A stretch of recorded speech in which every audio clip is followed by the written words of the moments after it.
오늘 새벽에 함께 볼 말씀 잠언 22장 10절에서 12절까지의 말씀입니다. 우리 같이 한 목소리로 읽겠습니다.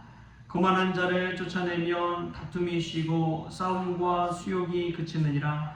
마음의 정결을 사모하는 자의 입술에는 덕이 있으므로 임금이 그의 친구가 되느니라. 여호와의 눈은 지식 있는 사람을 지키시나 사악한 사람의 말은 패하게 하시느니라. 아멘. 할렐루야. 오늘 새벽에 주의 전에 나온 여러분들에게 하나님의 평안이 늘 가득하기를 소망합니다. 요즘 폭염이 계속되고 있습니다. 또 열대야로 인해서 잠도 잘 주무시지 못하시는 분들도 있을지 모르겠습니다. 여러분 이 날씨 가운데서 늘 건강을 염려할 수 있기를 바랍니다. 한낮에 되도록 돌아다니지 마시고 늘 그늘에서 좀 쉬셨다가 좀 이른 새벽이나 밤 저녁 무렵에나 좀 움직이고 해서 좀 건강을 잘 지키시길 바랍니다. 네, 시골에 있는 어른들 보면은 이 무더운 여름에도 전기세 아끼겠다고 에어컨을 아예 그냥 장식품으로 하시는 분들이 계시더라고요. 여러분 건강 염려하시고 이럴 때는 좀 에어컨도 한 번씩 트시고 그래서 건강을 잘 지켜갈 수 있길 바랍니다. 오늘 말씀 속에서 보면은 이런 말씀이 나옵니다. 10절에 거만한 자를 쫓아내면 다툼이 쉬고 싸움과 수욕이 그치느니라. 여기서 이제 거만하다는 것은 단순한 그 교만이 아닙니다. 이 거만은 하나님의 권위를 인정하지 않는 그러한 거만함을 말합니다. 자기 중심적으로 말하고 생각하고 이야기하기 때문에 그 사람이 하나님은 안중에 없고 하나님을 의식하지 않고 하는 그 말 때문에 다툼과 수욕이 끊임없이 일어나는 것이죠. 그러다 보면 갈등이 생기고 관계가 깨어지고 그 공동체가 무너져 버립니다. 거만이 참 무서운 것이죠. 이 거만한 사람은 왜 다툼과 갈등을 일으키느냐? 그것은 이 세상의 계급 구조를 생각하기 때문에 그렇습니다. 자신이 우월하다고 생각하기 때문에 남들은 하찮고 또 자기보다 낫다고 여기기 때문에 그러한 다툼이 생기는 것이죠. 그래서 교회 안에 이러한 거만한 사람이 들어오면 어떤 일들이 일어나느냐? 이 직분을 계급으로 착각하고 생각합니다. 직분을 계급으로 생각해버려요. 그래서 높은 계급에 올라가려고 노력을 하고 그 계급에 올라가서 그 직분을 받게 되면 자신이 거만해져서 하나님은 안중에도 없고 자신이 가진 권력을 가지고 다툼과 수욕을 끊임없이 일으키는 사람이 되는 것이죠. 여러분, 직분은 계급이 아닙니다. 역할이 다른 것이지요. 하나님께서 주신 역할, 그 역할이 다른 것입니다. 그런 것이지 누가 높고 누가 낮고 이런 차원의 것이 아닌 것이죠. 우리는 다 하나님 앞에서 성도인 줄 믿습니다. 목사도 그렇고 장로도 그렇고 권사도 그렇고 다 성도예요. 구원받은 성도죠. 죄인에서 구원받은 성도에 불과한데 직분을 주신 이유는 우리들을 충성되이 여겨서 각자의 역할을 맡아서 그 일을 감당해라 라는 것이죠. 그런데 우리가 이것을 오해하지 않고 인간적인 그런 눈으로 바라봐서 누가 높은 누가 낮은 그런 직분이 아니라는 것을 꼭 깨달을 수 있기를 바랍니다. 그리고 우리가 죄인임을 늘 생각할 때 겸손할 수밖에 없는 것이죠. 그래서 거만한 사람이 참 안타까운 것이 무엇이냐? 하나님의 은혜를 받지 못해요. 거만한 사람은 자신이 높다고 생각하기 때문에 자신이 잘났다고 생각하기 때문에 자신이 하는 행동들이 다 옳다고 생각하기 때문에 하나님의 은혜를 받지 못합니다. 하나님은 어떤 자에게 은혜를 베푸십니까? 겸손한 자에게 은혜를 베푸십니다.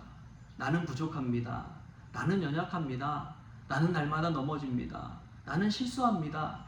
그것을 인정하고 하나님 앞에 은혜를 구하는 자에게 하나님께서 그 은혜를 베풀어 주시는 것이죠.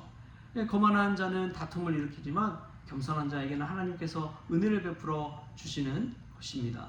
저와 여러분이 늘 겸손한 자 될 수 있길 바랍니다. 새벽마다 하나님 앞에 나와서 하나님 저는 부족합니다. 주님 여전히 저는 죄인입니다. 날마다 넘어집니다. 실수합니다. 그렇게 인정하고 하나님의 은혜를 구할 때 하나님께서 우리 입술에 파수꾼을 세워주시고 또 관계도 지켜주시고 아름다운 공동체도 세워가게 하실 줄 믿습니다. 또 보면은 오늘 11절 말씀에 이런 말씀이 나옵니다. 마음의 정결을 사모하는 자 입술에는 덕이 있으므로 임금이 그의 친구가 되느니라. 마음이 정결하다는 것은 무엇일까요?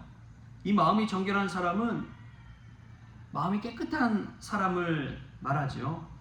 마음이 깨끗하다는 것은 이 죄인임에도 불구하고 하나님의 말씀을 늘 마음에 품고 또 주님을 내 안에 모시고 사는 사람이 이 마음이 정결한 사람입니다. 그런 사람은 자신의 것을 채우기 급급한 것이 아니라 덕을 베풀고 나눠준다는 것이죠. 그러니까 관계가 좋아질 수밖에 없습니다.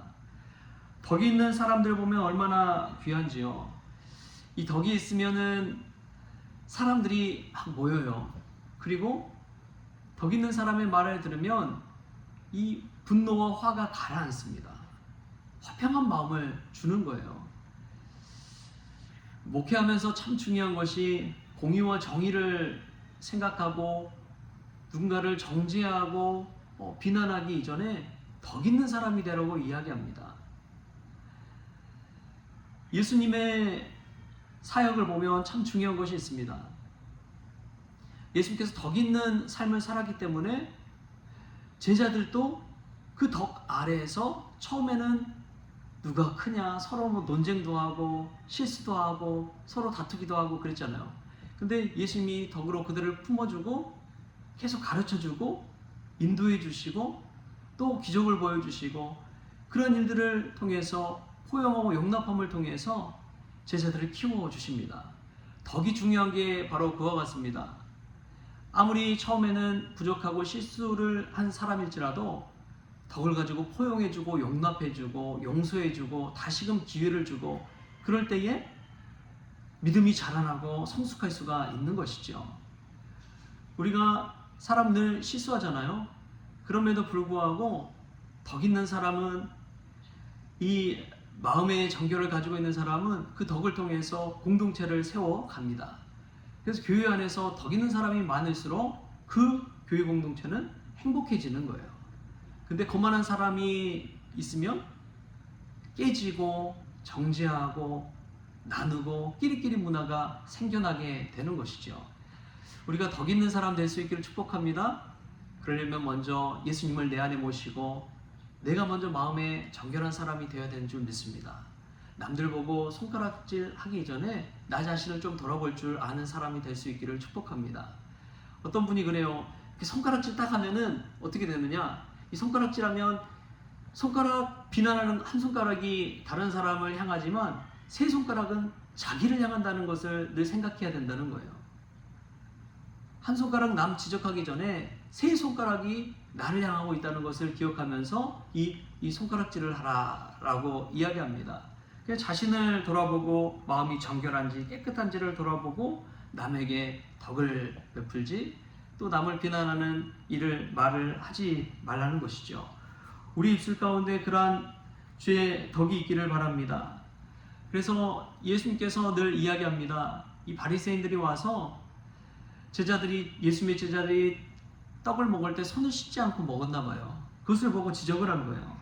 아니 왜 당신의 제자들은 떡을 먹을 때에 장로들의 전통을 지키지 않고 손을 씻지 않고 먹냐? 그렇게 예수님에게 지적을 합니다. 그래서 예수님이 하신 말씀이 있습니다. 마태복음 15장 11절에 이렇게 이야기해요.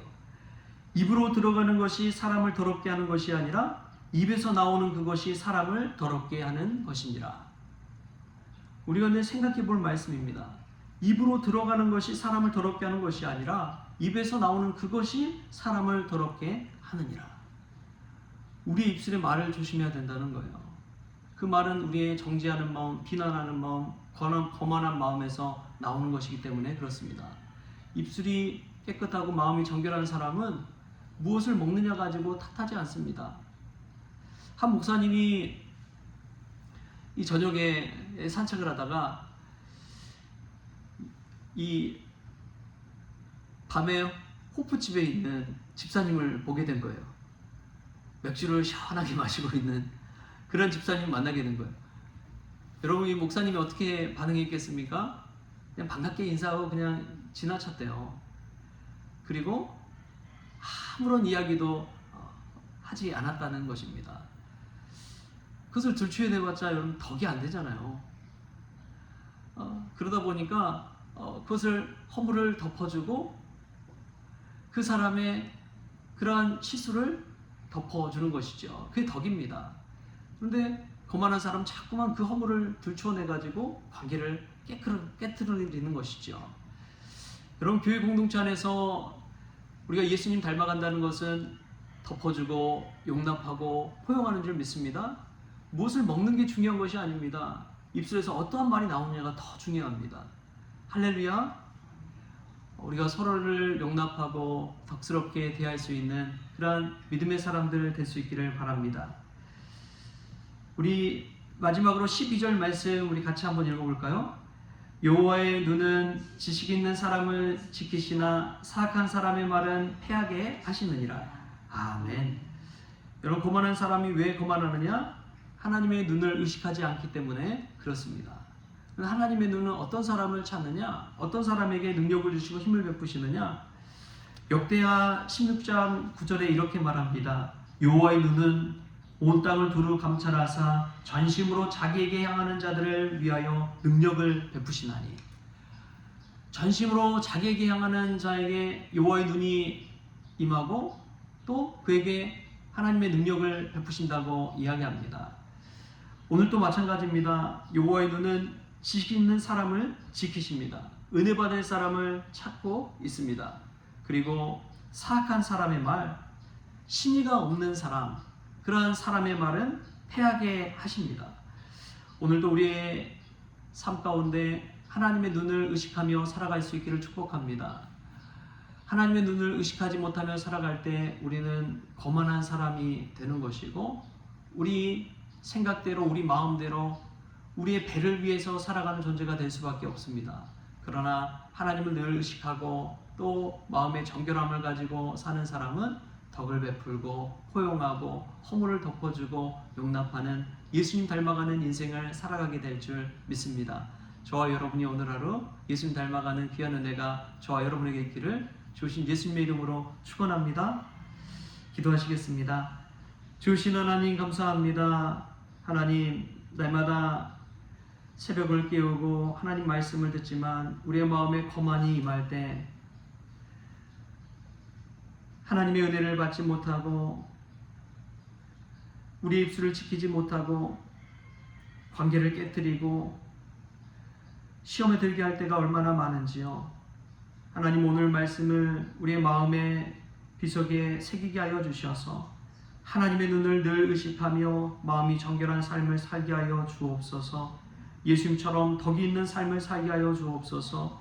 누군가의 허물을 알게 되었다면 그 허물을 덮고 오히려 또 용납하고 포용하고 덕으로서 아름다운 관계와 공동체를 지켜나갈 수 있도록 주님께서 역사하여 주옵소서. 또 오늘 하루를 주심에 감사하며 예수님의 이름으로 기도하옵나이다. 아멘. 우리 주님이 가르쳐주신 기도로 오늘 새벽 기도를 마치겠습니다.